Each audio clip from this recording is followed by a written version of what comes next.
Tonight, one cage, 8 giant men. Only one can be champion. Over 2,000 pounds of highly skilled athletes prepare to fight to decide who will be the IFC World Super Heavyweight Champion. That plus a World Lightweight battle and a Women's World Championship fight to the finish. It's all coming up right now on the IFC World Tour.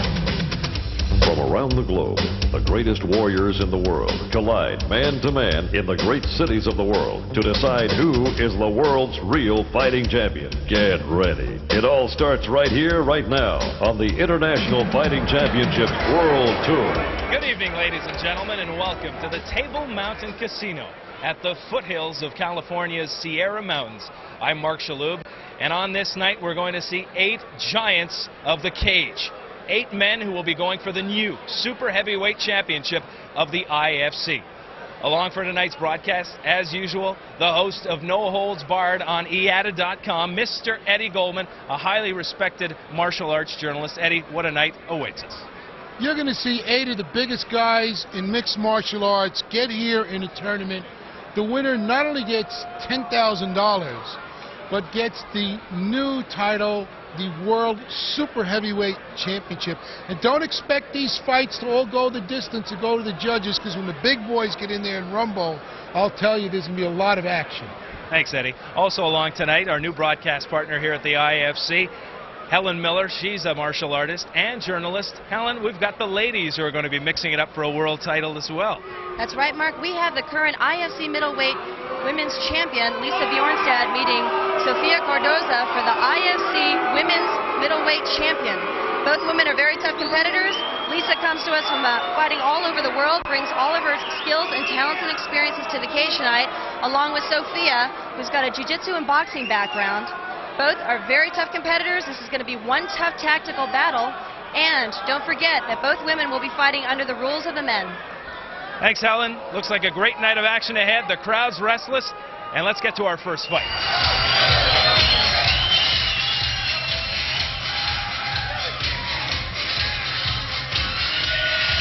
Our first fight of the evening, the Featherweight Challenge between Mark Fraser and Cruz Gomez. Here comes Fraser from Montreal, Canada.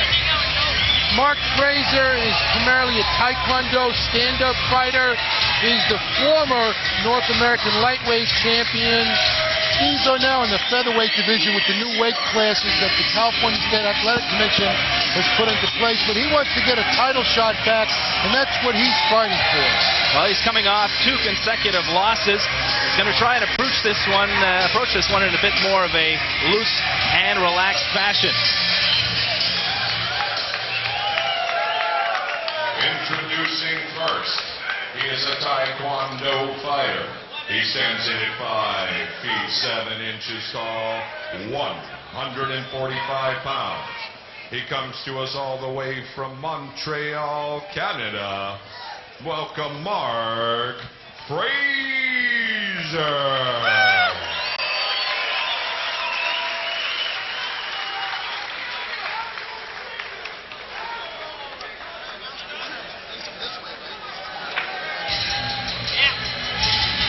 Here comes his opponent, Cruz Gomez from San Luis Obispo, California. Comes into this bout at 150 pounds. He's 5'8". And Eddie, he's a specialist in the kickboxing and wrestling category. Yeah, and look at his corner, Scott Adams, Chuck Liddell, 2 guys that also specialize both in stand-up and the ground game. If Cruz is going to win, he's going to have to take it to the ground and try and get a submission on Mark Fraser. And introducing his opponent. He is a wrestler cross-trained in kickboxing. He is a member of the Slow Kick Fight Team. 5 feet 8 inches tall, 150 tough pounds. Please welcome Cruz Gomez. California State Athletic Commission rules state that all preliminary bouts will be 2 8-minute rounds, followed by the championship bouts of 2 10-minute rounds with a 5-minute overtime if necessary. Well, I think he's going to want to take it to the ground. Mark Fraser, Taekwondo specialist at Mike Thomas's First Nations Taekwondo. he said in an interview with us on IATA, he wants to keep it standing, which is his strong point. We'll see who's able to get their way in this fight. Here we go. Mark Fraser in the black trunks from Montreal against Cruz Gomez in the maroon. And now Fraser with the early advantage. Decided to step back and... Cruz couldn't get the takedown. He tried to go to his back, and Mark wouldn't go for it. A nice kick. Fraser very agile, but the key for him is, I guess, to stay off the mat. Mark wants to, as you see, he wants to keep it standing. Cruz is trying to take it to the ground. That's what the bone contention is. Mason White, the referee for this bout. 2 8-minute rounds. You also see Cruz giving some of those knees. Chuck Liddell at Slow Kickboxing is really good at teaching those Muay Thai style knees.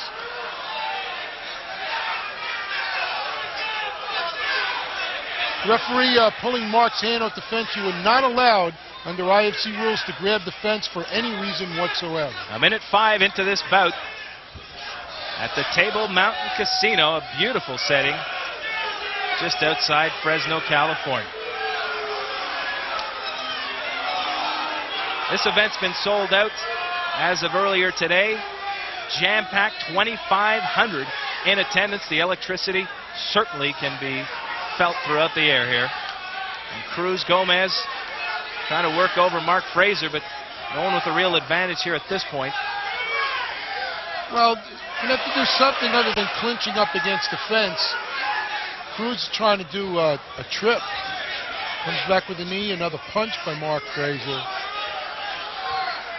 Right now, I think each guy is realizing their styles are neutralizing each other, which is why there's a slowing of the action, and they're both trying to figure what's the next step, and they'll get a few shots in along the way.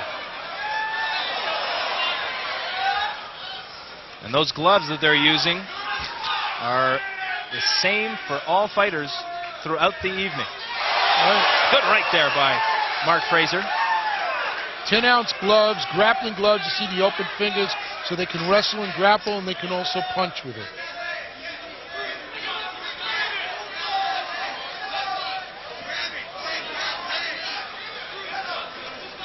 Ooh, that knee just nicked the chin of Mark Fraser. Gomez now holding on, as is Fraser, trying to get Fraser to the ground, but did not succeed. These guys are on the fence tonight. Well, Mark wanted it standing, but he had, good right there. Yeah, he hasn't been fully able to take advantage. They're trying for a single leg, and he finally gets a takedown. Right at our vantage point here, Fraser taking a couple of shots to the back of the head. And let's see what Cruz does with his positioning here. He's sort of in a half guard. You see Mark has his legs crossed, holding him in there. He's going to take some punches, some knees as well. Some good knees indeed, Eddie, as Cruz Gomez putting some shots to Mark Fraser, who's not reacting. Doesn't seem to be feeling much pain from those shots. 3.5 minutes into this bout, scheduled for 2 8-minute sessions. Mark is holding on. Cruz looks like he wants to gone to the side, although Mark has his head in a headlock and a lot of punches to the back of the head. You have to watch that area. There's no attacking the back of the head. Some of those are rather close to the back of the head or the side of the head. I would say so, Eddie. One thing that Fraser was telling us before the bout is that he wanted to stay more relaxed, not get all anxious, and tighten up. It came out like gangbusters in his 2 previous bouts, but then was wrestled to the ground, and that's where he was at a disadvantage. And even though he's taking the punishment here, he's staying relaxed, maybe hoping that Gomez can tire himself out. Also, that's one thing. The other factor is a 2-minute rule. If it continues at this pace, after 2 minutes, they will be put up, given this type of action. Also, neither guy going for a choke. Either guy could if they wanted to. Just over 4.5 minutes into the bout. Fighters have been in front of us for over a minute now at our vantage point from the broadcast booth. Knee to the belly by Cruz. He's trying to get a mount. Good knees there. Yeah, he's getting some knees in. landing with those knees. That last one grazed, but not that one. And he's also trying to use it for position. Now he has a full mount on Mark Fraser, and this is not where Mark wanted to be. The Montrealer He's in trying trouble. to sweep him, but he can't get him up. Now Cruz goes to the side.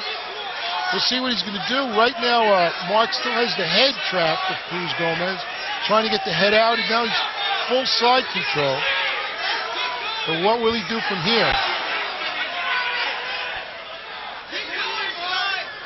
Cruz is racking up points, certainly for striking and positions and all different aspects. Mark's just defending and holding on. He's certainly not going to win the fight. Still active like this, they may just leave it down there for a little bit longer. Exactly. He's certainly showing now, plenty of activity. Cruz is still active like this, they may just leave it down there for a little bit longer. Exactly. He's certainly showing now, plenty of activity. To the head of Mark Fraser. He's using a combination of knees and punches to the midsection and head with 2 minutes to go in the opening round. Fraser trying to use the fence as leverage.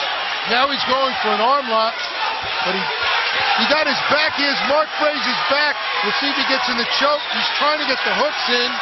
He's going for a rear naked choke. I think he's maybe a little too high. We'll see if he gets it. The hooks aren't completely in. He's gotten one arm in. Now he's got a good vantage point. Now he's getting the choke, and there it is. Yeah, it's all over. Cruz Gomez, the true sportsman, consoling Mark Fraser, defeated for the third consecutive time in the IFC. And the Californian certainly showing great sportsmanship as referee Mason White brings the fighters together. Here's our official decision. And the winner at 6:33 by choke, it's Cruz Gomez.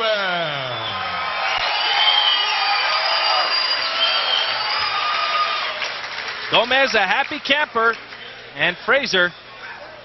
Here's more of a look of embarrassment that he got caught in a rear naked choke like that than anything else. It's going to be a long flight back to Montreal for Mark Fraser. It has to be disappointing because he's, you know, his ground game has been his weak point, and he got caught in a real basic mistake. He gave up his back, and Cruz took a long time to get in the hooks, and he put in the rear naked and got the tap on.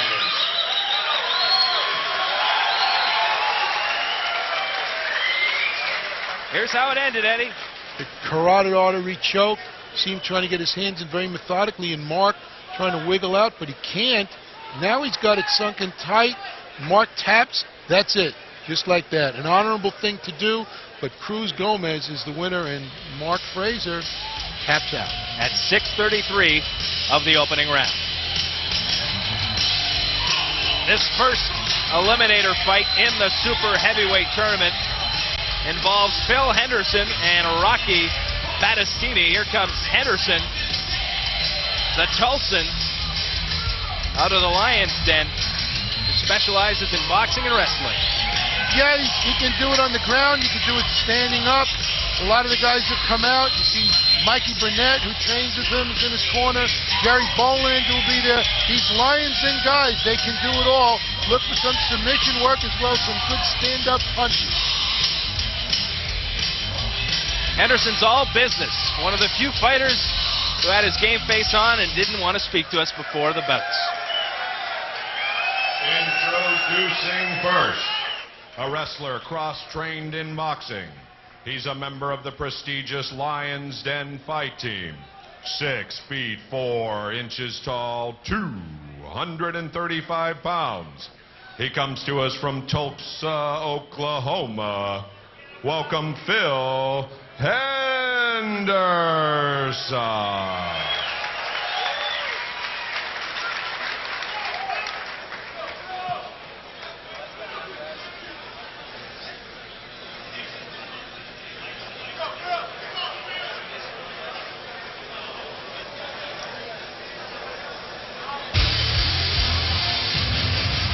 Henderson will be giving up a lot of weight to Rocky Battistini. just over 50 pounds. Battistini comes into this one at 287.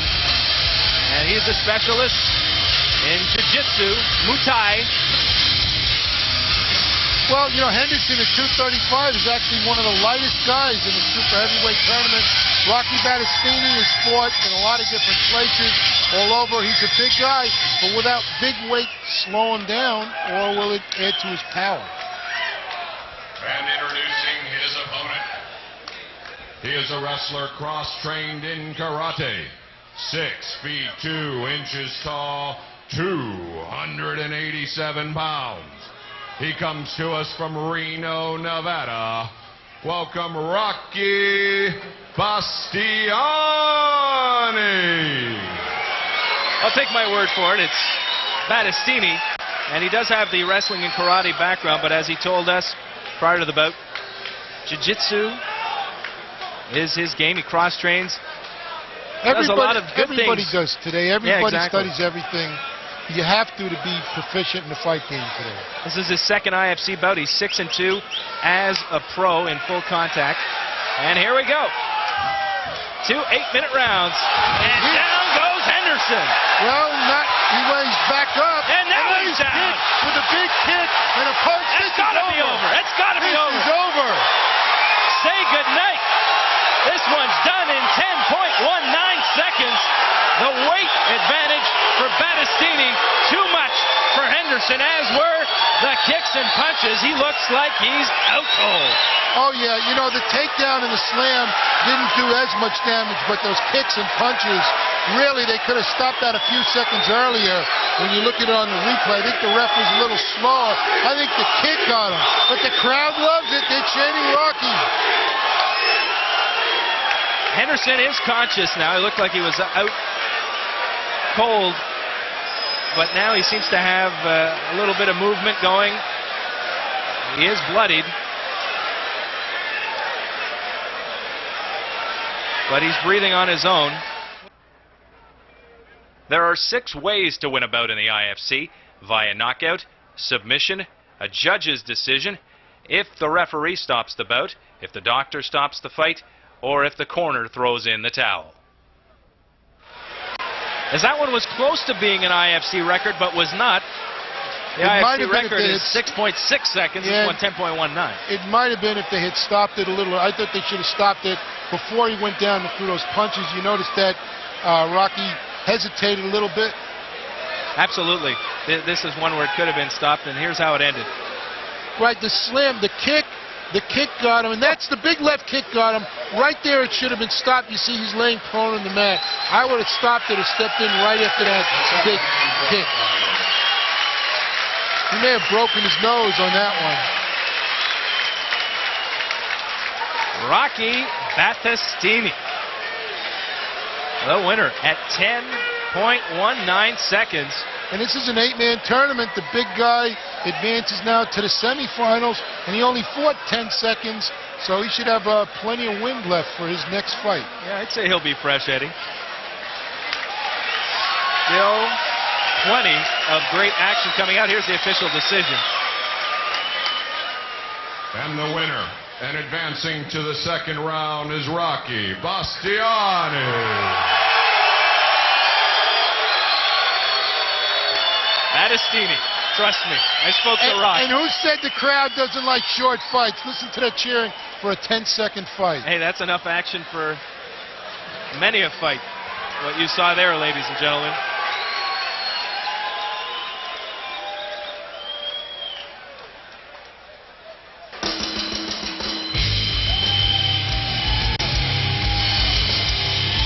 Time now for our super heavyweight tournament eliminator fight number 2 between Paul Puentello and Jason Gotze. Here comes Puentello, the Texan from Amarillo. He's a big boy, Eddie, 6'2", 256, and he's a Muay Thai specialist. But he's a Muay Thai.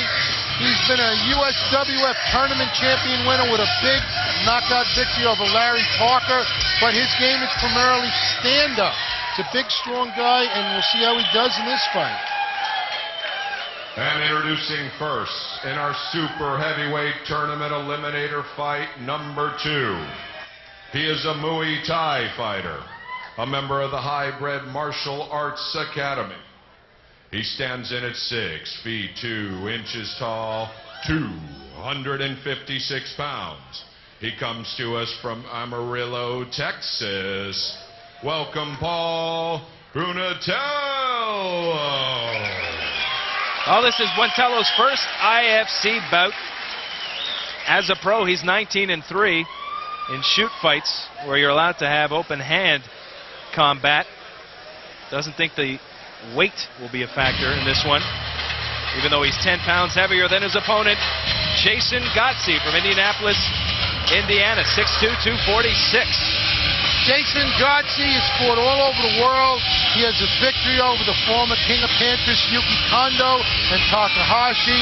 He wins some, he loses some. He's fought all over North America. He's fought in Brazil. Primarily a wrestler. Jason's going to want to keep this one on the ground. You have a guy primarily a technician, as a grappler.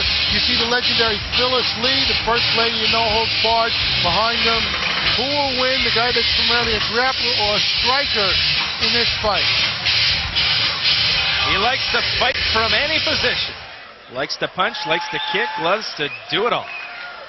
And introducing his opponent. He is a freestyle fighter and member of the IF Academy. 6 feet 2 inches tall, 246 pounds. He's flown in from Indianapolis, Indiana. Welcome, Jason Gotze.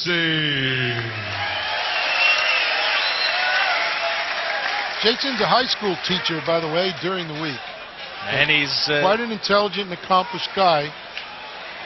He's a pretty good fighter in his spare time, Eddie. 27-6. This is his first IFC bout, however. Yep. But both these guys very experienced fighters. They want to get that 10 grand the winner of this tournament gets. This show sponsored by GoldenPalace.com. Jason shooting in with a double, gets it. Buentello putting on the guard, but Jason immediately taking it to the ground, which is what we suspected he would want to do. Buentello in the black trunks, Gotze in the white. Jason trying to get his back, punching. Looks like Buentello's been cut already around the ear. Left ear. Or we don't know where that cut is from. Jason should pay attention, not worry about the blood and the referee, but Jason has his back. He's trying to get the hooks in, but it's hard with these big guys to get in, and Buentello may be able to get a leg and reverse it. The referee's going to look at the cut. Oh, Jason looks like he might be the one that's cut. From the left part of his head. But Jason can pay attention to the fight and let the referee, if he has to stop it to check for cuts, let him do it. Jason shouldn't lose position. Buentello not standing up. Jason trying to get a front choke in. I don't know how deeply he has it in. And Buentello's pushing him up against the fence. Well, one thing he might have been complaining about, Gotze that is perhaps he took an illegal shot. Is that possible, Eddie? Well, it's possible it could have been a headbutt in there, but I think it was accidental if it actually happened. I think he lost his concentration, which is why he lost his position, and that's something Jason has to watch out for. Some people have actually said sometimes he thinks too much. But he's trying to get that front guillotine choke in, not trying to take it to the mat. That is Jason Gotze cut right on the forehead, and he's trying to sink it in. He's trying to sink in the choke. He's trying to pull Buentello down to the mat and go behind him again, get some type of advantage of choke. Buentello trying to reverse it. Gotze more wrestling him than anything else. I wonder if the fighters are more susceptible to getting cut on the head if their hair is too short. Well, you know, it's a soft area. It depends how deep the cut is. It may look worse than it is. Just over 2 minutes into this. Jason getting side control now and trying another choke. This one as well scheduled for 2 8-minute rounds. Jason's trying that head and arm choke again, which he's done so well. He's used that in Pancras. And Buentello on his back on the ground, a place he doesn't want to be. Jason is trying to sink that choke in now, and the referee is looking really very carefully at the fighters to see whether there's going to be a tap out on this one. Jason is well known for putting this in. Referee for this one, Mason White. Jason trying to get a mount. He lost the choke by getting the mount, but now he's going to try and pound Buentello. Ground and pound is what he was telling us he wanted to do. Well, and let's see if he can get some in here, Eddie. A left just grazing Buentello's beard. Now he gets Buentello's back, but again, the big guys, it's harder to get the hooks in with the really big guys with the thick thighs. Just over 5 minutes into the contest. Buentello on the ground, not able to do much. He's trying to get out, but every time he does that, just about, Jason ends up maintaining position. He's not trying for a single leg. Got him down. Him up, and Jason is now on his back. Nice reversal by Buentello. Trying to get him in the guard. And Buentello punches. replying with some rights. Couple got in there. Jason is now blocking them. Jason with an open guard. Couple got in there. I said earlier, 5 minutes into the contest, we had 5 minutes left at that point. Now we have slightly over 4 minutes left in the opening round, scheduled for 8 minutes times 2. Buentello's trying to load up on that cut and aim at that cut. It's going to be difficult to do. That's blocked. Yeah, he missed that. The crowd liked it, but it landed on his arm. It's difficult to land a clean strike from this position. The tables can turn in a heartbeat, as you see here tonight in this fight. Buentello now taking the offensive after Jason Godsey was in control. And Jason now speaking to the referee, the fight's slowing down, probably asking about that cut, but he shouldn't worry about it. He should just worry about the fight and take care of those details later. Again, the referee would stop it. Godsey landing a couple of short lefts. And now a couple of short rights by Buentello. Jason wants to get up, and he has to avoid. Takes a good right punch to the chin there. That rung his bell. Yeah, he left himself open to that punch by leaving his head out there. So he goes down, back to his back again. He's going to try and regain advantage. 3 minutes ago in the opening round, as Buentello was telling us prior to the fight, he was going to lay back, see what Godsey had. That's exactly what he did, and then take the offensive. And now he's in business. Yeah, but he's didn't land on those though. Right, he missed a lot of those. Buentello's just trying to get some. That last one did.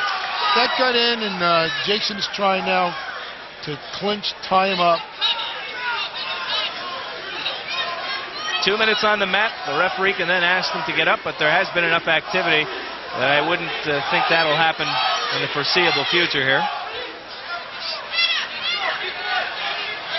So Buentello making positioning like he may try an ankle lock or throw a punch. Trying to find the best angle to land some punches here. And he can't get through as he's got to wrestle. And now he landed one there. Got a couple in, and what's Jason doing? Jason looks like he tapped out. That's it. It's over. This one gets stopped at 6:06 of round number 1. The super heavyweight tournament eliminator fight number 2 goes to Paul Buentello. A bloodied Godsey says enough is enough when he considers how much he couldn't see out of that left eye, as we get a good look at that. Yeah, that was part of it. I think also he couldn't get back up on the from the bottom and do anything. He couldn't defend that well, and he couldn't reverse the situation. Here's the replay of the eventual tap out. You see Godsey on his back. He's busted open there. Here's one of the sequences leading up to the end of the fight. The beginning of the end. Buentello's sort of picking his spots, those punches. Jason is trying to block him.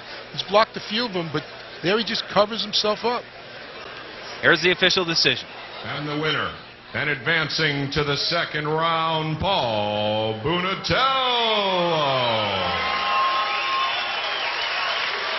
So the Texan moves on. Not as short a fight as the previous one, but still He's happy to get out of it after one round. And Eddie, here's how it came to a conclusion. See, Jason there, it had enough. He tapped out. Paul Montello, of course, backing off. Jason just couldn't get up. It looked like he was out of gas and worried about the cut, and I think he had lost concentration as well.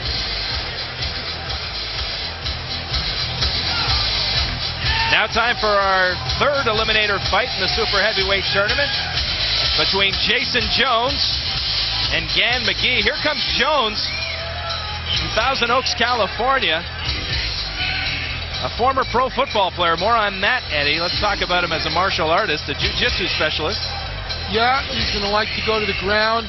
At 6'7", he's one of the tallest guys in the tournament, but he's not even the tallest guy in this fight. And now introducing first in our super heavyweight tournament eliminator fight number 3. He is a jiu-jitsu fighter, a member of the Street Sport Jiu-Jitsu Fight Team. 6 feet 7 inches tall, 220 chiseled pounds. He comes to us from Thousand Oaks, California. Welcome, Jason Jones. Jones played with the Barcelona Dragons of NFL Europe, also an alumnus of San Diego State, where he was a star linebacker. And now he works as a sports agent representing 5 Major League Baseball players. Wants to get this fight on the ground and in submission mode. His opponent, Gan McGee from San Luis Obispo. He wants the ground and pound as well, so this one will be interesting. Well, listen to the crowd, because Jones is 6'7". He will be dwarfed by the 6'10" giant Gan McGee, with Chuck Liddell coming out with him, Scott Adams, and a whole slow kickboxing team. And the crowd is already starting to react to the giant of the mixed martial arts, Gan McGee. A 65-pound advantage for McGee, but it'll be interesting with Jones, who's used to taking down big boys. And introducing his opponent. He is a kickboxer, cross-trained in wrestling. He's a member of the Slow Kickboxing Fight Team. He stands in at 6 feet 10 inches tall, 285 pounds. He's coming out of San Luis Obispo, California. Welcome the massive Gan McGee. Well, McGee, a college wrestler, and no wonder he wants to get this fight onto the mat. But so does Jones, who is in his first IFC bout, 3-0 as a pro in no holds barred. And this is fight number 2 for McGee, who won his only previous bout in the IFC. Red trunks for Jones, McGee in the gray trunks. Yeah, boxing had 2 big with Lewis and Grant. These guys are bigger than both Lewis and Grant. Jones shoots in for a single. That's a good elbow in there. He's the southpaw. Yeah, and Jones taking it to the fence. Now he's going for a double, and he gets him down. Now that weight advantage becomes a factor, Eddie. Well, that wrestling ability, too. He stuck with it, but he had to eat some elbows for the price of it.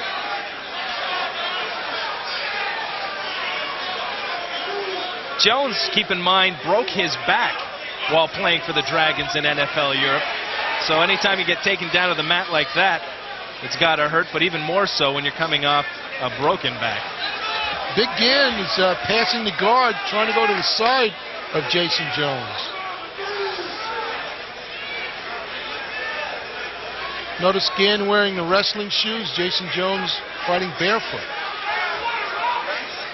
I guess it's whatever you're comfortable with. Big knee. And there's a knee indeed, Eddie. Most wrestlers are more comfortable with the wrestling shoes because that's what they've done all their life. But he's using those big knees. To the back of Jones. We didn't tell. And he's cradling him. Look what he's doing. He's cradling Jones, just like in wrestling. We're not going for a pin and using that back area as a target practice for his knee. There's no doubt he heard through the grapevine about that broken back of McGee, as Jones knows all about his opponent as well. He's seen him fight, and he has some friends. Actually, there are mutual friends for both McGee and Jones that have trained with McGee, I should say, rather. So these guys aren't strangers.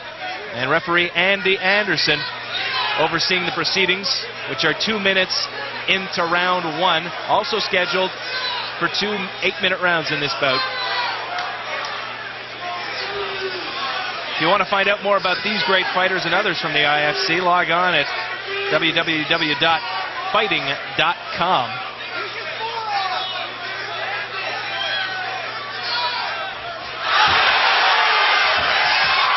Jones trying to use those long legs to kick.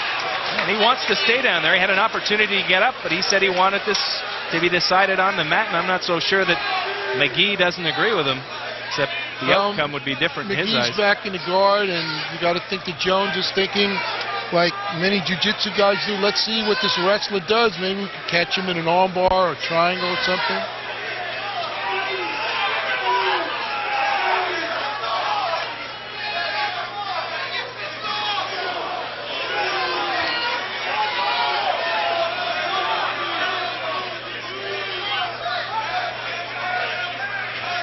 Well, the action's slowing here. Andy Anderson looking very carefully. This event also, by the way, sponsored by GoldenPalace.com. Check them out on the web.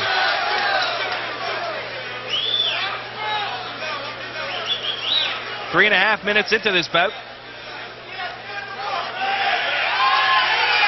They're being put up. A big cut on the back of the head. Actually, Andy Anderson is going to wipe that off, see how bad it is, see whether he needs to call in the doctor or not. I think Jones may be bleeding on the right side in the front of his head and on the left side in the back of the noggin. So he's bloodied, and during that delay, McGee takes a water break. And now Anderson trying to order Jones back into the fray. And Jones flailing away with a good knee, though. Yeah, but he's trying to kick his way out. Bicycle kick type kicks. Gann just standing away. Like a big bear waiting to pounce on his prey. But Jones doing everything to delay what's starting to look like the inevitable, Eddie. Yep. Oh, a good left there. Gann's willing to get caught in the guard to throw those big shots. Watch him try to go for a triangle here with those big legs. There's a lot of blood on the mat. Look at the kicking of Jason Jones. Gann has to watch out for his arm is in there, not in much of a position for a triangle or an armbar, but he may be trying to get something like that. Oh, geez, with all the blood on the mat now, it might be time to call Vladimir Matuzhenko, the janitor, to help clean this up. Because what a knee! A big knee to the temple and another one to the left temple. How much of this is referee Andy Anderson going to take? Let the fighter take. Jones, that is, with 3 minutes to go in the opening round. He's taking a tremendous amount of punishment in the back and now to the head. And how are you going to stop this 6'10" giant from landing those knees? Oh, boy. Forearms. That forearm's got him woozy.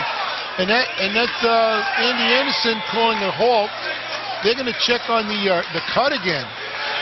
They're going to check for those cuts again on the top all over the head of Jason Jones. It's looked worse because he shaved off his hair. But I think they may be having the doctor check this one at this point. With 2:20 to go in round 1. The doctor. Fighter safety, of course, is first in the IFC. And the doctor also has to examine the fighters in the room in the back who have fought previously, but a big gash. You see that Andy Anderson putting that towel on the head of Jason Jones. Jones having a lot of trouble on the ground. He just tried that kicking to keep Gann away, but he couldn't do very much else.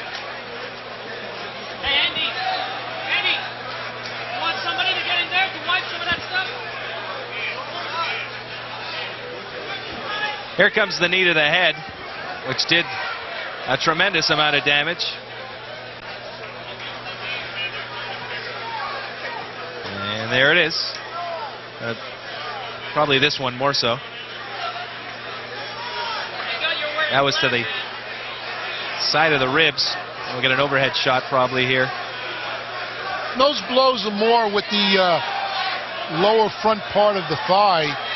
You're not allowed to use a point of the knee attacks. Well, the sequence we were describing when he took a couple of vicious shots to the head was not the one we just showed you there, but there was still plenty of punishment inflicted on Jones by Gan McGee. Well, they're going to continue this one. I'm saying those cuts might look a lot worse than they really are. Couple minutes left in the opening round. Two eight-minute rounds. Jones looks pretty gassed. And his legs look a little wobbly in there. Even after that he's just trying respite. to load up. Yeah, well, he's just going to have to... He looks like he's loading up. Gan looks... Oh, he took a good shot there. Gan looks a lot more methodical and calm. He's able to keep multiple punches away. Big takedown, back to the guard. A slam there right over us. I can't help but think he's getting some of that blood is splattering right near our booth here. Can't help but think, Eddie, that back is taking a tremendous pounding for Jason Jones. He must really like the punishment if he comes off a broken back in NFL Europe for the Dragons of Barcelona. Ooh, a big right. He's that here right taking landed. this. Another right. That's it. That is over. That's it. Andy Anderson's seen enough. This baby is put to bed. Andy Anderson stopping it. Fight was over. At 6:48 of the opening round, and the embrace from the big bear, Gan McGee, to his victim, Jason Jones. Well, a ground and pound effort by big Gan Giant McGee, who's really trying to make a big name for himself by winning this tournament. And you saw the reaction of the crowd to him already. And we promised people 8 giants in the ring, and they've seen them tonight so far. And here's how it ended. Big double leg takedown. Even though he gets to the guard, Jones on his back can't do a whole lot except eat some more punches. Slammed into the cage. A couple of those right hands landed really nicely. Andy Anderson, you see right over the fighters. Let's go up for the official decision. And the winner, and advancing to the second round, it's Big Gan McGee. At 6:48 of round number 1, McGee can now focus on the semifinal of the super heavyweight eliminator tournament.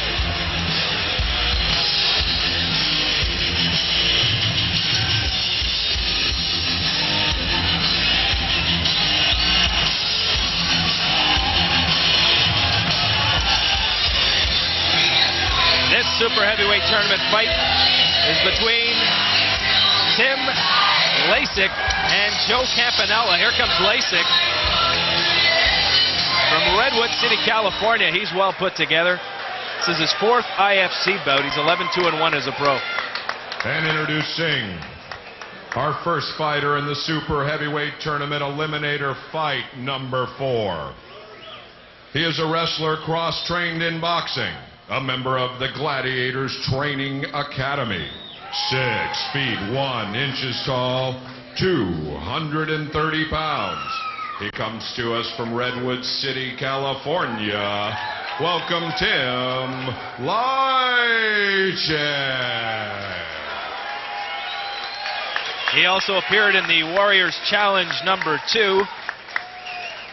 And he's going to sit back and wait and see what happens. He's going to fight a reactionary type of bout against Campanella.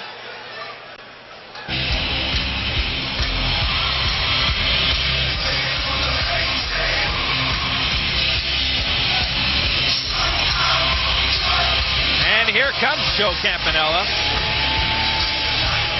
from Boston, Massachusetts. He's got the weight advantage at 275 pounds, Eddie, a jiu-jitsu specialist. Yeah, a couple of big boys. Lasik, a veteran of the UFC. Eugene Jackson in his corner. Campanella is a big boy also, but again, will that weight slow him down? It didn't Rocky Battistini, but we'll see how it does to Campanella. And introducing his opponent, he is a jiu-jitsu fighter, 6 feet 4 inches tall, 275 pounds. He comes to us from Boston, Massachusetts. Welcome, Joe Campanella.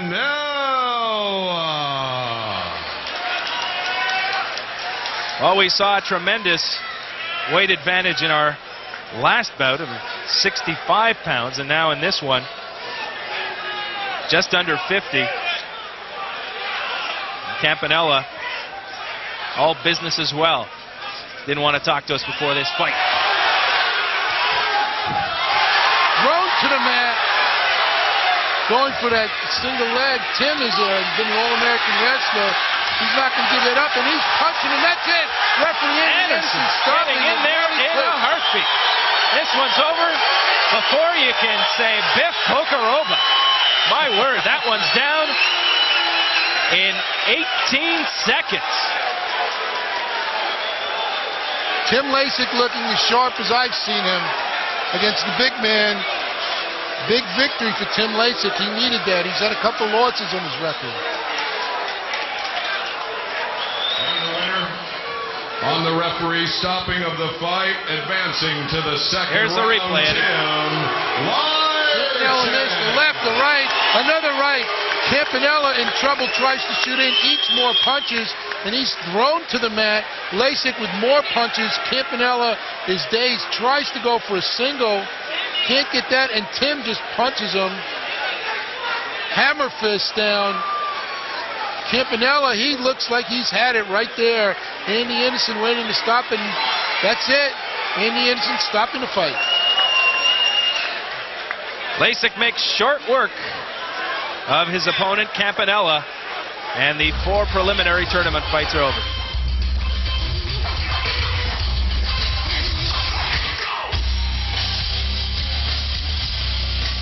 Time for the lightweight challenge between J.F. Budzik and Joe Hurley. Here comes Budzik, the Montrealer, who's looking to avenge a defeat in his last bout here at Table Mountain. He's a freestylist into the jiu-jitsu, and he lost by disqualification to Adam Castaneda. Looking for some redemption here, Eddie.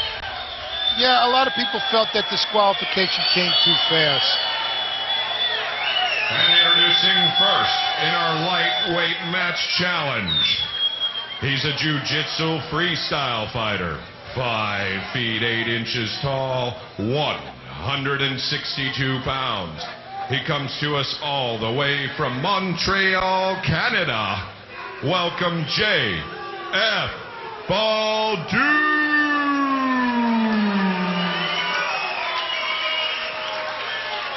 Quite personable young man. Had the pleasure of flying back with him our last time out here. And he's going to be going up against a local product from Livermore, California, the Irishman, Joe Hurley.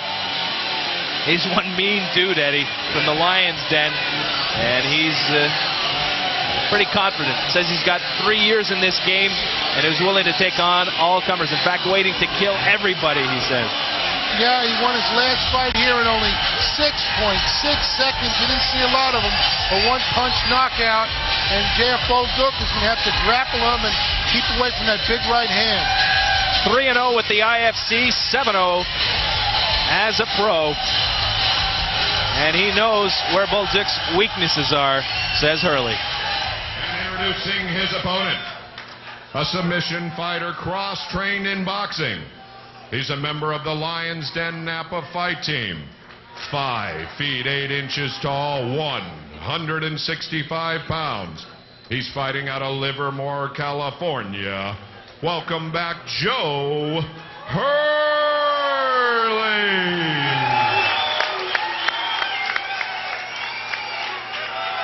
So who do you like in this one, Eddie? Well, Hurley, based on his previous victory, but we'll see how he can do in a longer fight. Lions Den guys can grapple as well. You see Jerry Bolander in his corner. Referee Andy Anderson as Baldik takes a kick to the ribs. He's wearing the Nice flip toss. khaki shorts, Whoa. but forget the fashion as he got taken down in a hurry there, but he turns the tables around and tries to get on the offensive here. And this one is already 3 times as long as Hurley's last bout here. This fight and all the others on tonight's card brought to you by www.goldenpalace.com. Don't forget, you can also log on to the IFC site at fighting.com. And when you do that at fighting.com, you win a chance at $1 million US. So what is that? $1,400,000 Canadian. Not too shabby. Bolduc now on top of Hurley. And if they go for 2 minutes, referee Anderson can get them up. But is there enough activity in your mind here, Eddie? Not a lot. Hurley with a few punches, Bolduc clinching in there. We'll see what he's going to want to do. See whether he's going to pass this open guard of Joe Hurley of the Lions Den. Push your hips in. That's what he's trying to do right now. Well, last time, the disqualification is what got Bolduc out of the tournament, and now he's got to play by the rules. And in a nutshell, talk a bit about some of those rules, Eddie. This event is being held under the newly adopted rules of the California State Athletic Commission for Mixed Martial Arts, although since it is on Native American territory, they do not have jurisdiction here, and those rules are still yet to be finalized. But there's no eye gouging, no biting, no kicking the front of the knee, no kicking the head of a downed opponent, a number of other things. No fish hooking, no striking the back of the head. Many, many rules that are listed in there to protect the fighters. Guaranteeing an exciting fight, you're allowed to punch from standing or on the ground. And a 2-minute rule there, as you see, referee Andy Anderson putting them up, and the action tended to slow. 2.5 minutes into this bout, which is scheduled for 2 8-minute rounds, as have all the fights preceding this one. And then once we get into the finals of the evening, the championship bouts, there'll be 2 10-minute rounds with a 5-minute overtime if necessary. But plenty of good action before that, as Bolduc now on the canvas with Hurley, striking him with a couple of rights here. JF tried to shoot in, and it wasn't a real good takedown. He didn't get any penetration in there. Hurley was able to reverse that, but JF did get the guard. Hurley passing that, though. They're trying to. Couple elbows there, but Bolduc blocks off the second one. Now has to worry about the fists of Joe Hurley. Well, I thought Joe was going to pass the guard there, but he stood around, threw a couple of shots, and JF was able to regain the guard. Now he's clinching and tying him up. Well, Hurley calls himself a reactionary type of fighter. And in this case, they've both been sort of laying back, waiting for something to happen. And now there's a little bit of activity on the canvas of this cage, and a big right there by Hurley, who gets his second shot blocked there. 4 minutes into the opening round. We're halfway through this stanza.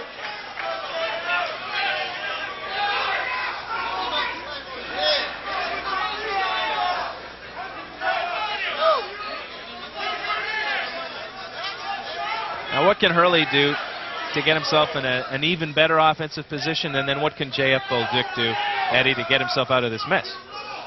Well, Hurley, I'm surprised he's not trying to pass the guard again. He's just trying to do ground and pound, and he's grounded him but not doing that much pounding. JF may want to catch him.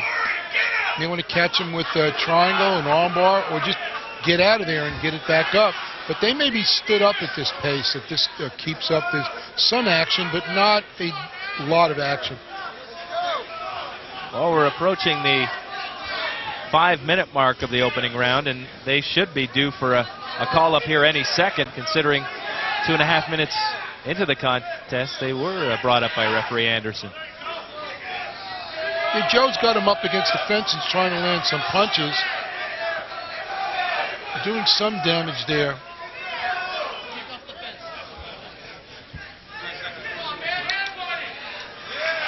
There we go. Now they're being brought up and see if there's any more action now that they're standing. Or will they try and bring it back down to the mat here? Oh, a good kick there. Yeah, but he almost got taken down because of it. He's trying one of those hip throws again, hip tosses. Element of surprise trying to be used there by Bullduk, who brings Hurley down, but now he's in a defensive position. Yeah, and he's giving up his back. Joe Hurley trying to get those hooks in on the jiu-jitsu fighter.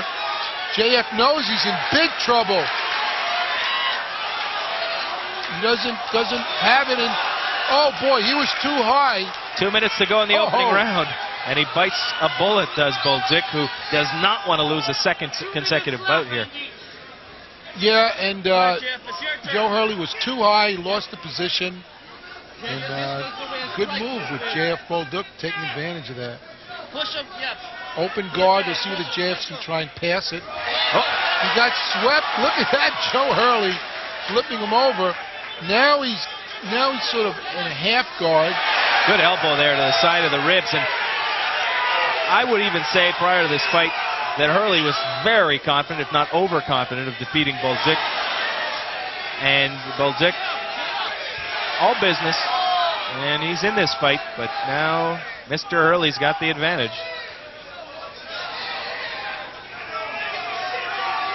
Round one winding down. Minute and 2 seconds to go. Keep turning, keep turning.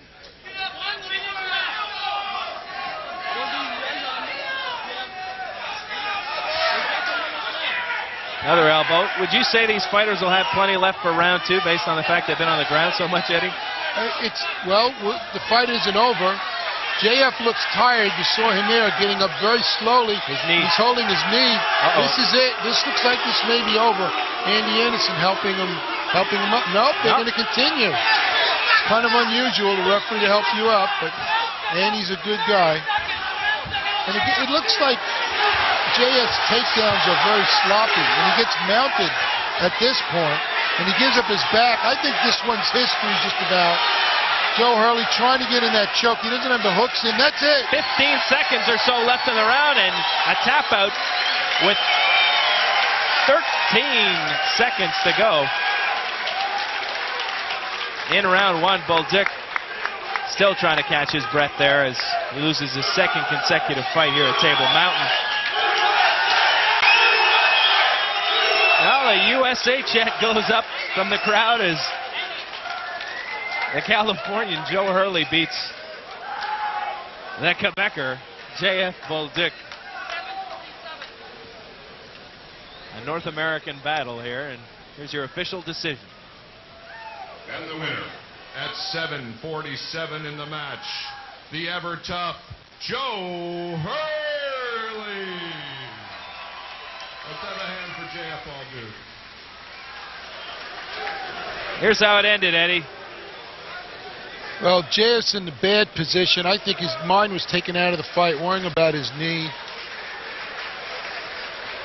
You see Andy Anderson helping him up.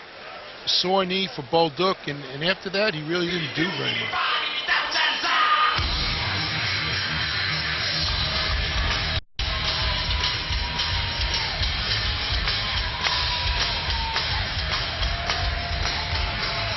It's time now for the light heavyweight challenge between Idua, Dooley Foster, and Dylan Hurry.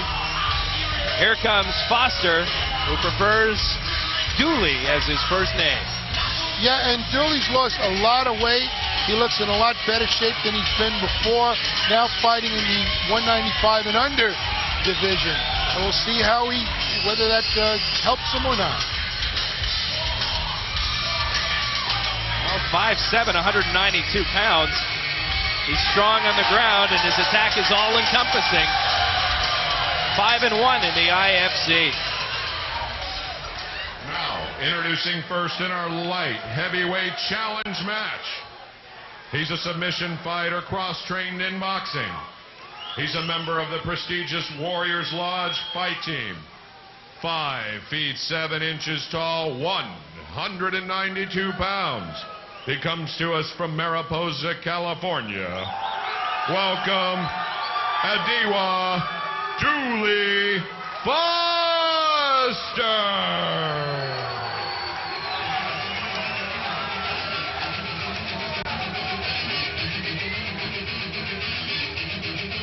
And Foster's opponent tonight, Dylan Hurry from Escalon, California.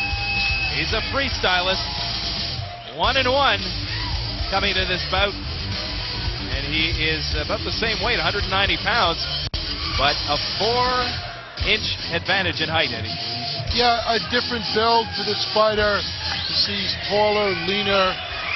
Dooley Foster stockier, but I think Dooley has a bit more experience here. Introducing his opponent. He's a freestyle specialist. 6 feet 1 inches tall, 195 pounds. He comes to us from Escalon, California. Welcome back, Dylan Hurley.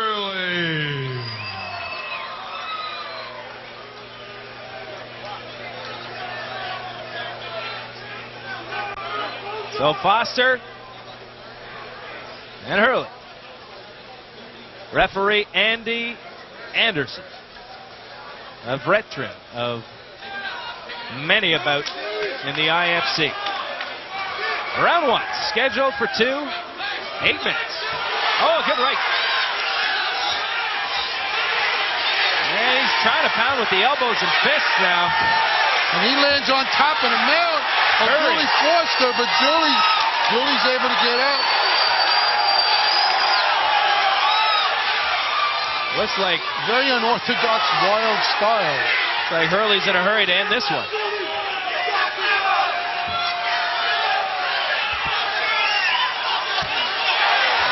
Dooley has his neck pinned to the canvas here, and he's trying to fight back with some lefts.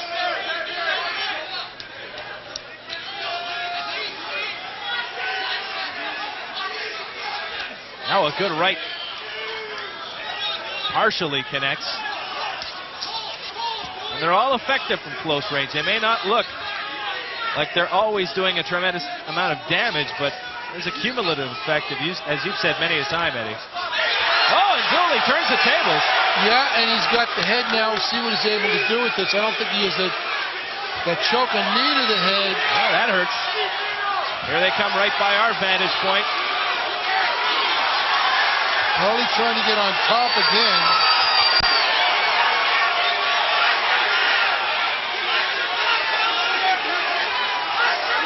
Minute and a half into the contest. And just like that, it's over. It's over.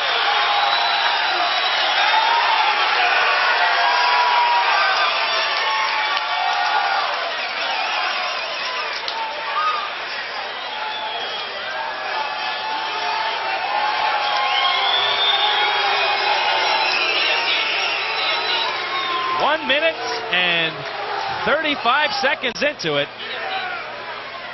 Guillotine.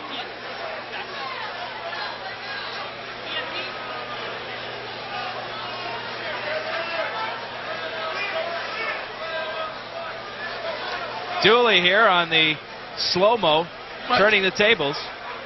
Right, and he's been going for that head all night in this quick-paced fight. Look at him wrapping the right arm around the head of Hurley, sinking in that choke. And he was in trouble there and turned it around quickly.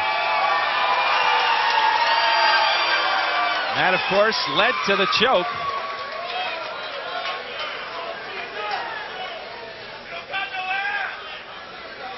And the winner, Edward Dooley Foster.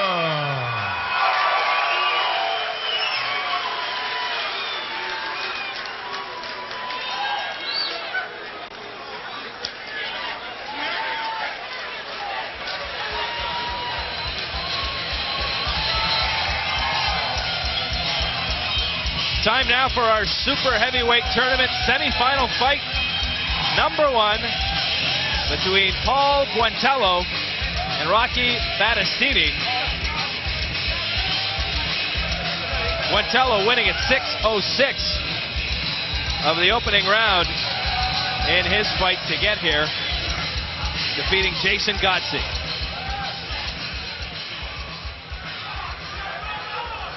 And introducing first in our heavyweight semifinal match, a Muay Thai fighter, a member of the Hybrid Martial Arts Academy, 6 feet 2 inches tall, 256 pounds. Welcome back from Amarillo, Texas, Paul Buentello.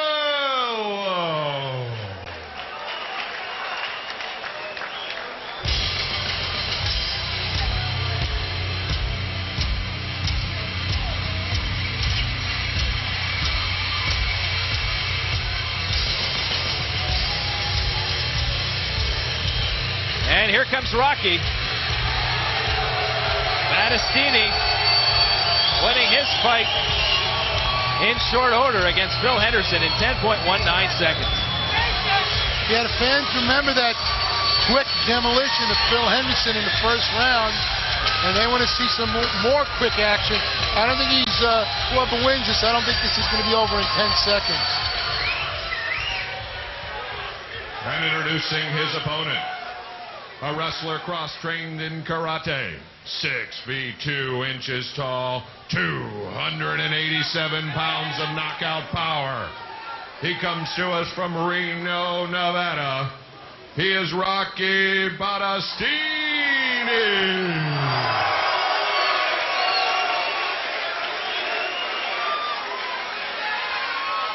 A very pro-Rocky Battistini crowd here at Table Mountain Casino.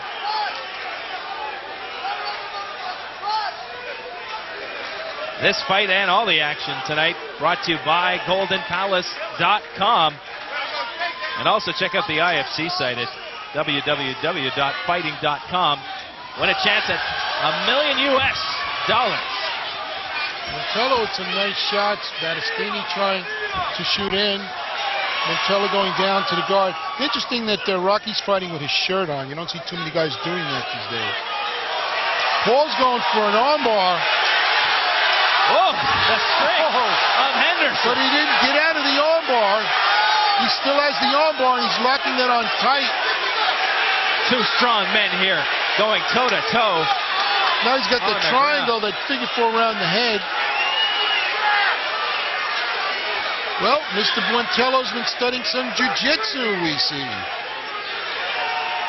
Mr. Henderson gets out and combos him with a knee there. These big guys, they're not going to be able to keep up this pace. A minute in.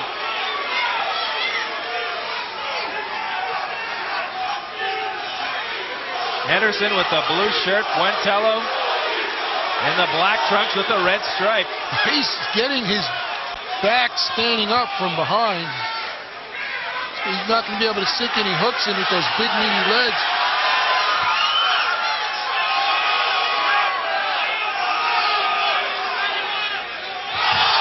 And look who's on top now in a full mount. Buentello appears to be in control now, but Rocky's in trouble. Rocky's in trouble. He looks winded. His mouth is open. That's right. He's got to end this in short order if he wants to pick up a W, because the longer it goes, the more fit Buentello is liable to be in a better position to pick up the win, and lands a couple of rights now. The crowd turning in favor of Buentello. 2 minutes into the bout. Look at Rocky's face, the grimacing on it. He looks tired. He looks in a lot of trouble. He looks like he's not sure what to do at this point. Looks like they're actually both tired.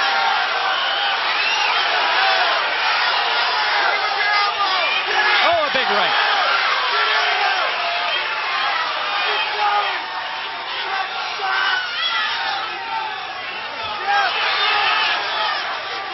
Look at that full mount. Buentello almost mocking Henderson.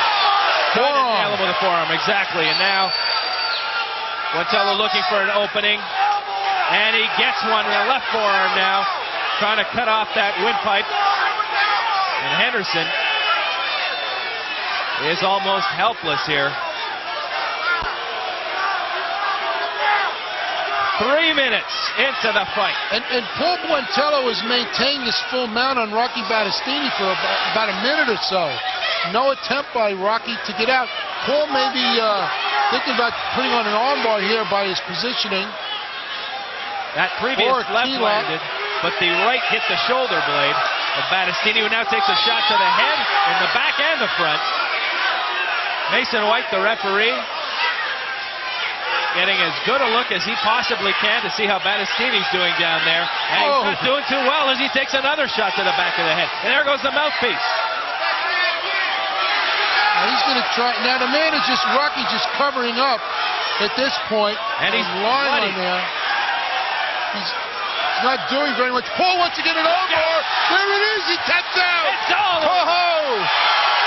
At 3:47 of the opening round. Paul Buentello nailing Rocky with plenty of shots to the head, setting up that beautiful tap-out. What a wonderful fight by Paul Buentello, a stand-up guy, a Muay Thai guy. I told you he's been doing his jiu-jitsu, and he looked earlier for the armbar. He didn't get it, and he set it up right there. I think it was a great fight.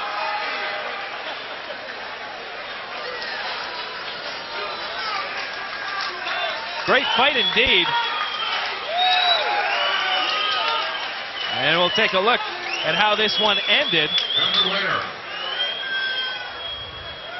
at 3:47 into the match and advancing to our heavyweight final, Paul Buentello.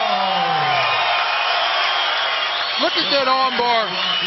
Look at him get that extension. Oh, Rocky tapping right away. Beautiful execution by Paul Buentello.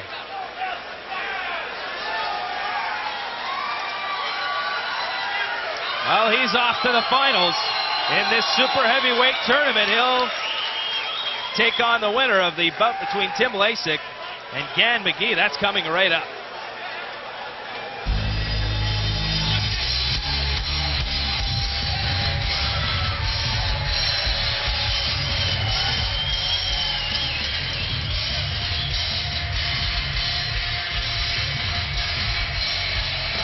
Our second super heavyweight tournament semifinal between Tim Lasik and Gan McGee. Here comes the well-sculpted Lister Lasik, who took only 18 seconds to defeat Joe Campanella. Yep, and he should be well rested. We'll see whether that plays a factor in this fight. Introducing first in our second semifinal in the heavyweight 8-man tournament. He's a boxer cross-trained in wrestling, a member of the Gladiators Training Academy, 6 feet 1 inches tall, 230 powerful pounds. He comes to us from Redwood City, California. Welcome back, Tim Lasik.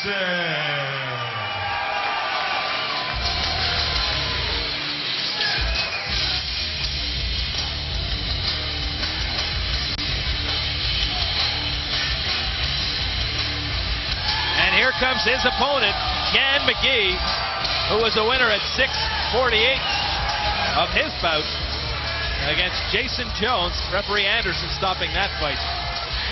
Both of these guys are good wrestling backgrounds, but Gan the Giant McGee, there's Chuck Liddell in his corner, a bunch of UFC veterans in the corner of these guys. Scott Adams as well for Big Gan. He fought a little longer, but he has the height and the size advantage. Will Tim be the giant killer, or will we have a new giant of mixed martial arts? And introducing our second combatant in our heavyweight semi-final.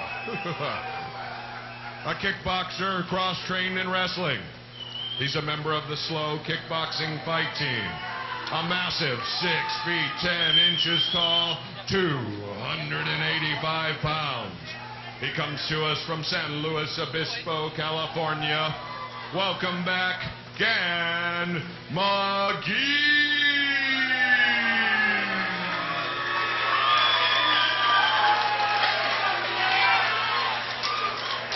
Big Bear McGee against lean Tim Lasik.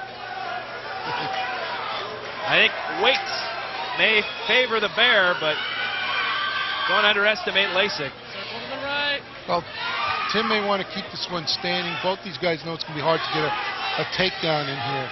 Tim, I think, with a little more experience in boxing, although Gann training with Chuck Liddell, slow kickboxing. Lasik in the black shorts.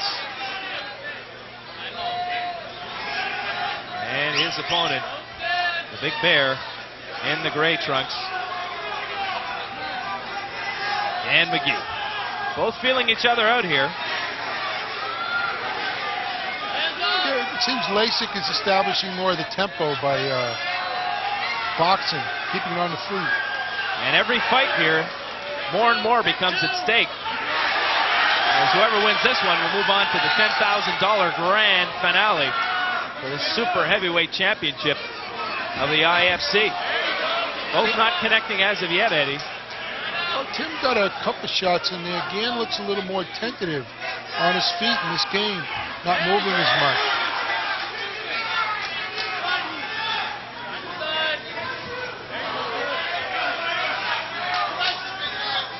Reactionary fighting here as they're waiting for each other to do something. And now McGee starting to push Lasik around into the corner here. Well, he missed with a shot for the double, pushing up against the fence, and may try and get a body lock takedown. Lasik landing a couple of rights there, does not want to be brought down to the canvas, still has not been. Showing some good balance here against Big McGee. Well, that's right. Lasik is an All-American wrestler, and you don't get to that position without having good balance. McGee trying to bring him down, still can't muster the trick. Lasik really impressive here. He's even scoring at the same time, 2 minutes and 7 seconds into this bout. The winner moves on to the final against Paul Buentella. This great evening of entertainment brought to you by GoldenPalace.com, and also check out the IFC site at Fighting.com, where $1 million US greenbacks are on the line. You can win a chance to pick up that kind of cash. 1.4 million Canadian. Lasik holding off, trying to hold. Now can no longer do so, as McGee uses the weight advantage. And he's got a mount on Tim Lasik. A grazing elbow there. Lasik doing the best he can to fight off Big McGee. 3 minutes into it. That one grazed. Lasik lands one though. Even though he's on the defensive here.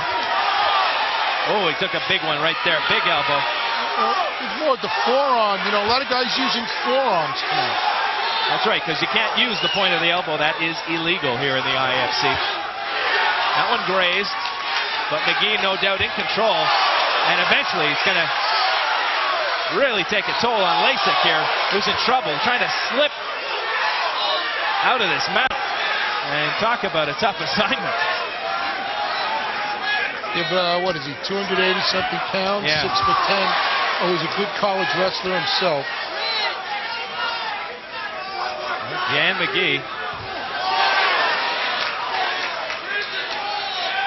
in control here, and I doubt that referee Mason White will get them up right away, because there is activity 4 minutes into this opening round. They're halfway through it.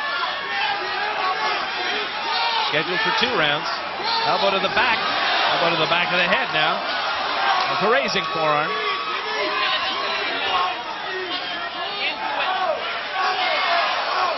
Tim Lasik not doing a lot. He's trying to defend. Gann pulling his arm away to open up that space. He got pretty high on him now. Tim tried to get out, but he couldn't. Yeah, had a small window of opportunity, but couldn't open it completely. Some blood there. Yeah, and the referee's looking for a cut. There is one. And it looks like it's over. This one's over. On A tap out. That one comes to an end in short order, not as short as some of the other bouts, but at 4:38, the tap-out victory to the Big Bear, Gan McGee.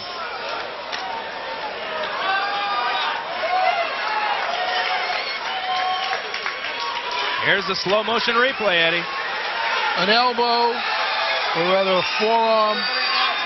He can't defend himself anymore, and he taps out. That's the end of it. The honorable thing to do in the IFC. And the winner, advancing to our heavyweight final, it is Gan McGee.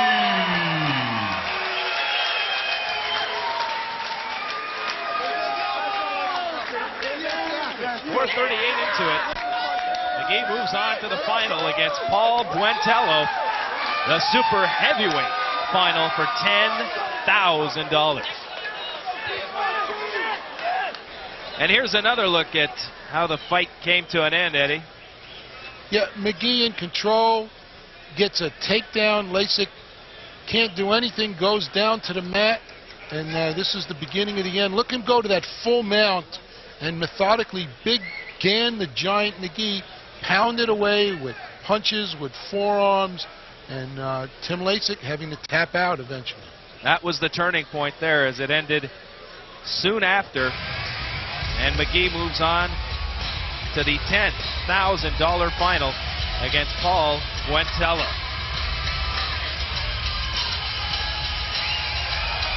Now it's time for the IFC Women's World Middleweight Championship fight. No, not between those two ladies, but this one, Sofia Cardoza and Lisa Bjornstad. Cardoza, 5'2", 140 from Tracy, California. Yeah, she trains at Ultimate Jiu-Jitsu, trains in both boxing and Jiu-Jitsu. This is going to be a tough fight for her, even though she's a relatively local girl. Big girl, too, as you see.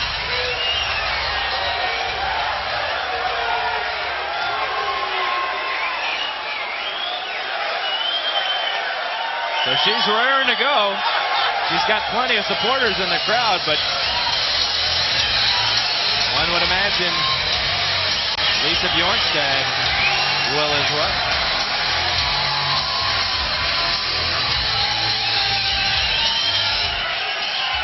Here comes Bjornstad, the IFC North American middleweight champion. Boxing works fighter. 2-0 in the IFC. This is her third bout. And she wants to win the war against Cardoza.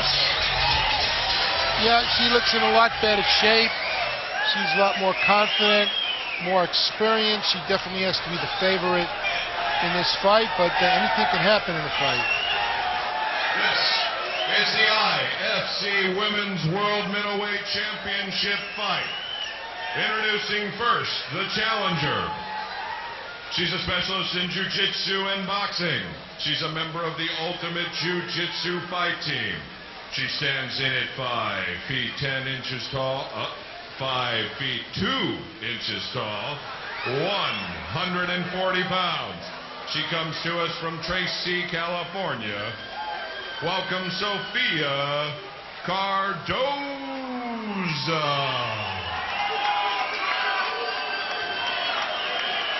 And introducing our champion. She's a specialist in Muay Thai and Jiu-Jitsu. She's a member of the Boxing Works fight team. 5 feet 7 inches tall, 134 pounds. She comes to us from Marina Del Rey, California.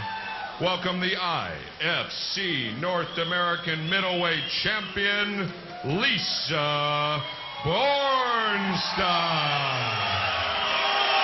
Well, Bjornstad, a very technical fighter who's coming off an October 9th win against Jeannie Giovanni in Kahnawake, just outside Montreal. Yeah, Jeannie was somebody newer to the mixed martial arts game. Lisa's been training with a lot of top wrestlers, a lot of top athletes. And a big kick. She goes to work right away with the kicks, and now the knees. And Cardoza's in trouble. She's taken down by the champ. She's trying to get a mount. may not even need it.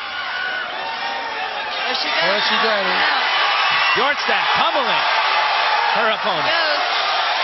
Lisa's And it's all over. Anderson puts the ropes on this fight at 26 seconds of the opening round.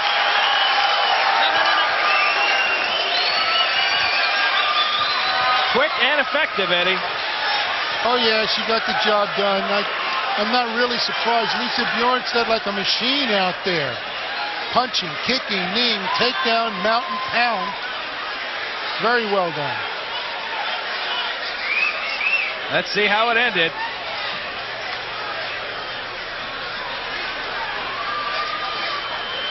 Look at the mount. Andy Anderson right over there. The other girl turns her back, covers up. That means she does not know how to defend herself or cannot. Andy Anderson stopping the fight. 26 seconds for the champion, Lisa Bjornstad. The IFC North American middleweight champion. And the winner at 26 seconds into the match, and still North American middleweight champion of the world, Lisa Bjornstad.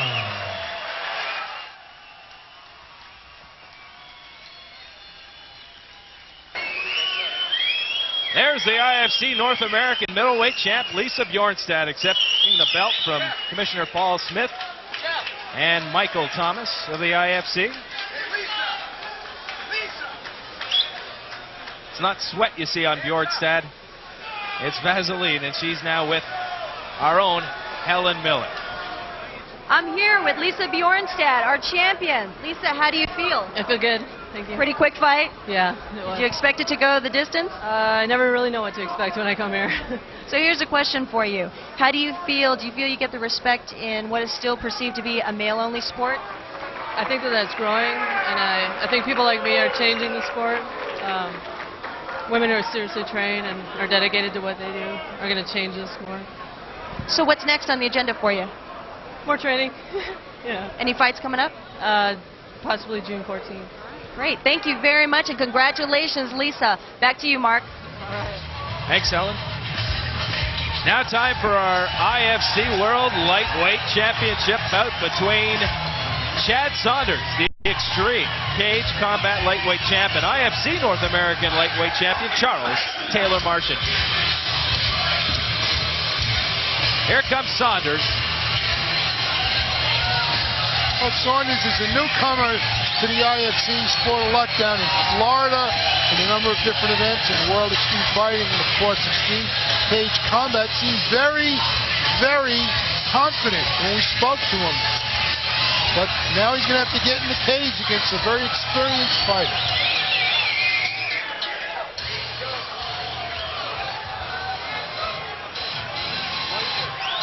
And here comes his opponent, Charles Taylor Marshall, the Californian from San Jose. Guess who the crowd's going to be going for in this one? The Warriors Lodge fighter, who's going to feel out Saunders in this fight, as is the case quite often, Eddie, in most bouts. Well, he may have said that. He looks really determined. He's a guy a lot more experienced. Trained with Frank Shamrock and at the Warriors Lodge. And look, he has the Lions Den guys in his corner, Jerry Bolander and Joe Hurley. So he's fought internationally. He has that experience factor. Saunders, a newcomer to the IFC. We'll see if that plays a role. Let's get the fighters introduced. This is for the IFC World Lightweight Championship. Introducing first, the challenger. He is a freestyle fighter, a member of the Eternal Power Team, 5 feet 10 inches tall, 165 pounds. He comes to us from Orlando, Florida, and is the current Extreme Cage Combat Lightweight Champion. Welcome, Chad Saunders.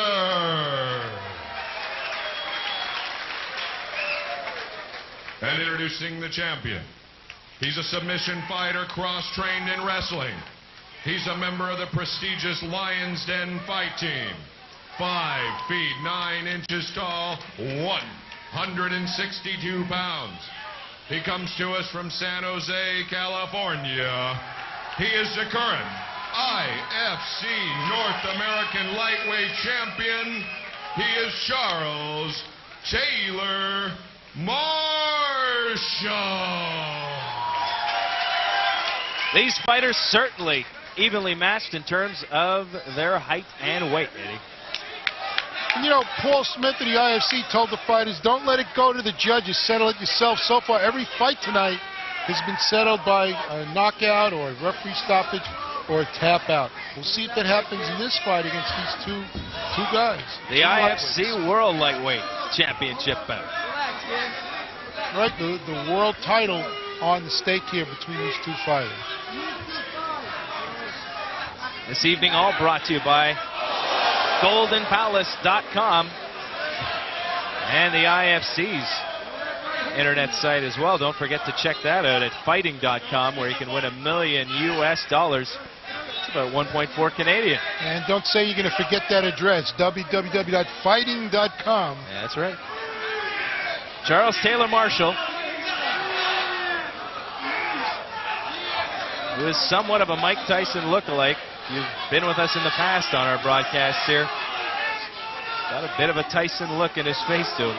Let's see if he can put a quick end to this one, but something tells me it'll go a little longer tonight than the other bouts. It just might, judging on the style of these guys. Saunders going down into the guard.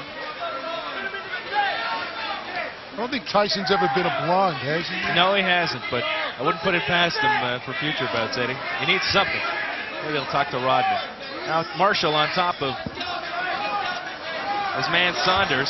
And Saunders is going for an armbar and triangle really quickly. Oh, look out.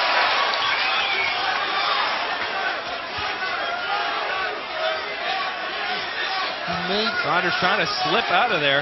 But Taylor Marshall in control, trying to get the submission here. That's a tap. Chad Saunders. Oh, my goodness. This has to be considered an upset. Tables were turned in a heartbeat. Taylor Marshall had his hand exposed and got the wrist twisted in a heartbeat. And the blue-haired wonder picks up the World Lightweight Championship. Can only tell You're going to get the time on latter that. stages there that it was blue. That was a quickie as well. 148, despite the even matchup coming into this one. Taylor Marshall, no slouch. The IFC North American lightweight champ, losing to Chad Saunders, the Floridian, who's pumped and getting a warm reception. Oh, yeah. I mean, that's why he went down to the guard. That's why he went down to go for the submission. He didn't want to keep it standing. Here's how it came to an end. Looked like Marshall was in control here, Eddie, but then... No, he was caught with that triangle and that armbar, and he didn't know what to do. You noticed it near the fence, looking at pulling on it, and there's the tap. Yep. Andy Anderson stopping the fight. Beautifully executed triangle and armbar by Chad Saunders. Wow. Who's now going to receive his belt. At 148 by armbar, the new World Lightweight Champion, Chad Saunders.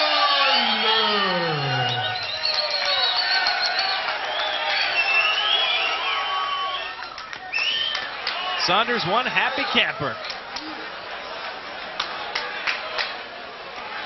And here he gets his just reward. And to present the championship belt is IFC President Mike Thomas and IFC Commissioner Mr. Paul Smith.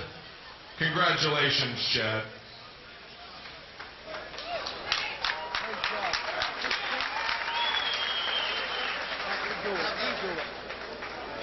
That's right, baby. See you on the 14th. No doubt. That's right, baby. New lightweight title, baby. He loves it.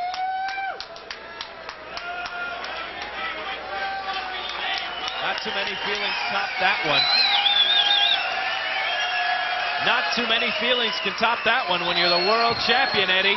And looking at picking up Thomas Denny. Boy, he's ecstatic. Came here all the way from Florida to California, going home with that world lightweight belt. Saunders now with our Helen Miller.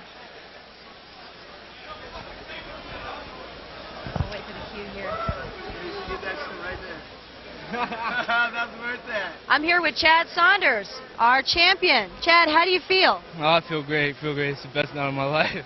All right, so you know I got to ask you, what's the deal with the skinny? The skinny. His trainer, Jerry Boland, earlier today, or yesterday, during the weigh-ins, my man right here asked him if he wanted to see me step on the scale, and he goes, "No, I'll tell him to go eat. He's just a little bit skinny." I like Jerry, but it's just a, it's just So a the funny skinny thing. came Yeah. out tonight, baby. Yeah, Skinny so we made a came little out. shirt up with a magic marker for the fun, Well, you proved him wrong. So what best prepared you for this fight? I train real hard where I'm from, Florida, but with Dean Thomas, and I got to thank my friend Eric for helping me out here. But when I got out here, the elevation caught me. I'm from Florida, so I gotta owe a lot of credit to this guy right here. He really got me up in the mountains, got me running from my wind, and helped my knees and stuff. So it was real good. Well, congratulations, Chad. You did an awesome job. Thank you very much. Very much. Wild man lives again, baby. Yeah, I'd just like to thank everybody for being so nice to me out here, and I like to come back and fight soon. I'm sure you will. Okay, that's it. Thanks. Go, baby.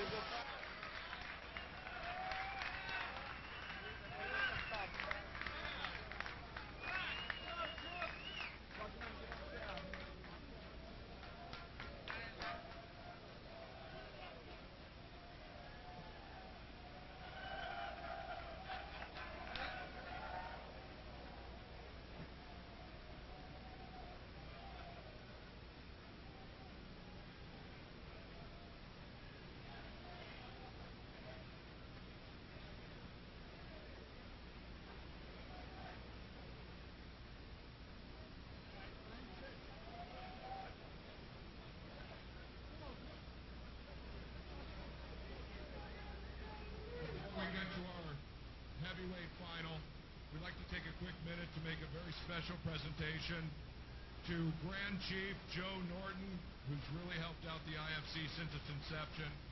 And to present him with this plaque is Howard Petzler, the founder and IFC executive producer, Paul Smith, Chief Commissioner and IFC Vice President of Marketing, Andy Anderson, our Chief Referee, and Mike Thomas, our President and co-founder. And also Francis LeBoeuf, who came all the way from Canada. Joe?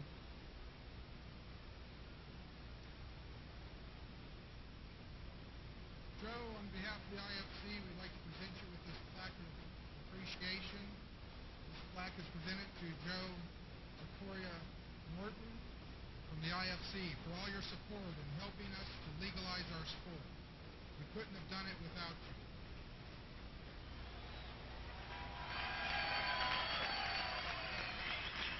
And thanks a lot, Joe.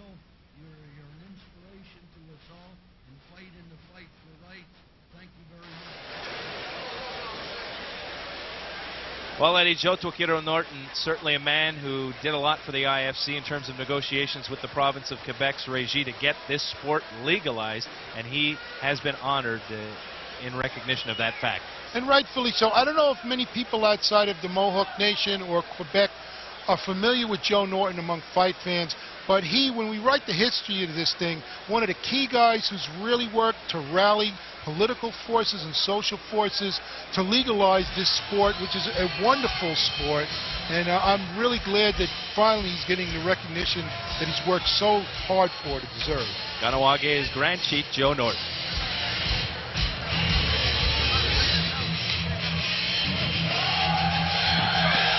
Time now for the $10,000 Super Heavyweight Championship final of the IFC. The world title belt on the line now between Paul Buentello and Gan McGee. Here comes Buentello.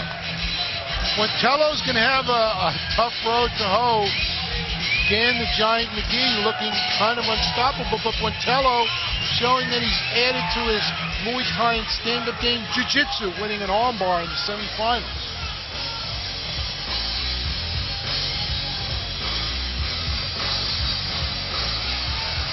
Here comes his opponent, Big Gan McGee.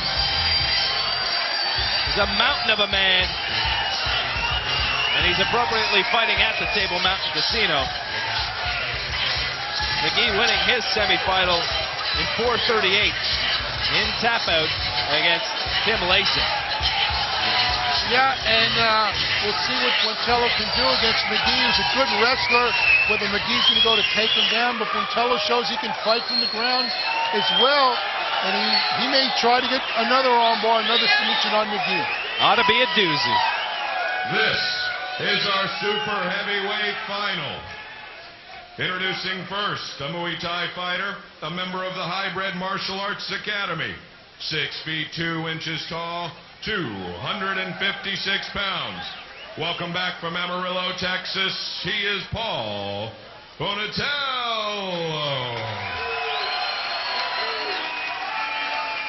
And his opponent, a kickboxer and wrestling specialist, a member of the slow kickboxing team. 6 feet 10 inches tall, 285 pounds. He comes to us from San Luis Obispo, California. Welcome back, Gan McGee. McGee winning his semi against Lasik. And McGee also getting through the preliminaries in 6 minutes and 48 seconds. Making short work to get to this championship bout, basically. He's in top shape, ready to go against Buentello. Buentello keeping, well, Gan sticking his hand out there. Buentello with another kick, keeping his distance. He doesn't want to get taken down. Circling, circling, circling, making sure he doesn't get the ring cut off. Buentello beating Jason Gotze in 6:06 of their preliminary fight, and then advancing to the semi and taking care of business there in 3:47 against Rocky Battistini, his opponent, crowd favorite, but Rocky not able to handle Buentello. And now the feeling out process begins, and things should start to rock and roll as they do now. A mouthpiece lost. I believe it's Buentello's.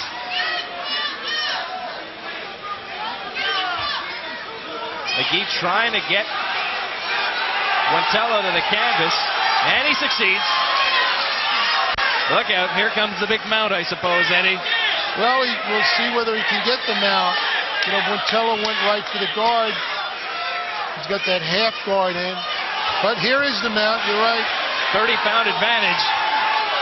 Exhibit A.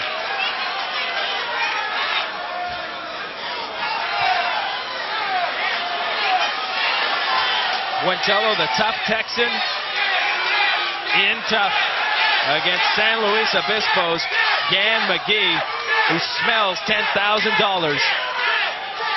And also in the finals of this tournament, you know, the tournament itself is up for grabs. A lot of tournaments don't go to the finals. The guys who have made it the whole way, this one has. Just over 2 minutes into it. Scheduled for 2 10-minute rounds with a 5-minute overtime if necessary. All this tremendous action tonight brought to you by GoldenPalace.com and also the IFC site, Fighting.com. Where if we're on the subject of money, you could win a chance at $1 million US greenbacks by logging on there. That's 1.4 million Canadian. Here goes the bear. McGee pawing Buentello, who's a tough customer, but he is in a jam now. Oh, a big forearm, Eddie. That's it. That's it.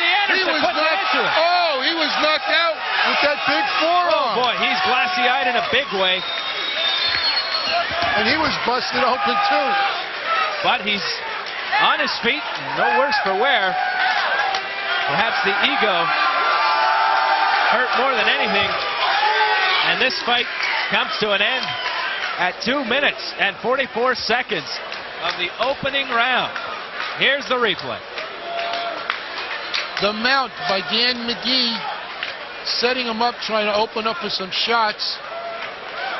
Buentello not able to do very much on there. Pounded again. And look at that big forearm in there, and there's a tap out. Andy Anderson stopping it.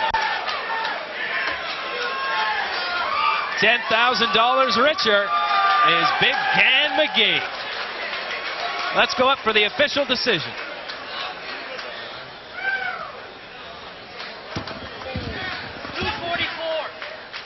And the winner at 2:44 into the match, and winner of the 8-man, Gan McGee.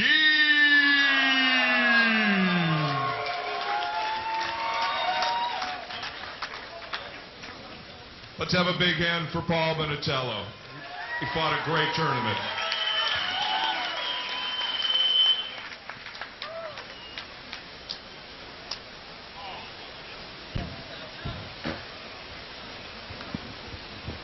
And to present the belt to Gan McGee, we have IFC Commissioner Paul Smith and IFC President Mike Thomas, also our chief referee, Andy Anderson. Gan, you went through 3 guys. That was a hell of a tournament. Good effort. Let's hear it for Gan McGee.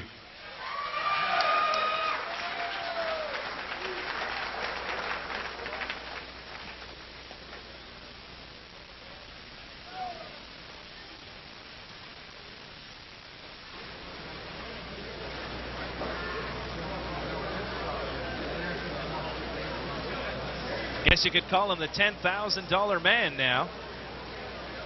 He's got a $10,000 smile, Eddie. Well, I'll tell you, I think we may have a new giant, a new top super heavyweight in our sport, Gan McGee. People may not have seen him or heard of him before, but I think we see now why this guy is a world champion. One tough customer, but so was Paul Bonatello, who's up in the ring now with our Helen Miller. I'm here with Paul Bonatello. Paul, you were really close. Yeah, I was close, but fuck, you know, if somebody has something on them, I can't fucking hold. You know, point no elbow, point elbow. I ain't gonna complain. I lost. Fuck it, you know. I lost, but it'll be the next time, man. It won't be that easy, but you know, I couldn't hold on. I just couldn't fucking hold on. I mean, you could feel the shit on my fucking hands. Excuse my French, but I just couldn't hold on. But I lost. Yeah, if I could hold on, you know, wouldn't have happened, I guess. You know, and no elbow strikes. He came with the point of his elbow. I mean, you don't get a cut from a forearm. You get a cut from point of elbow. But, you know, he's a good fighter, but I couldn't hold on. We wonder why. Thanks. Well, you did a great job. Thank you, Paul.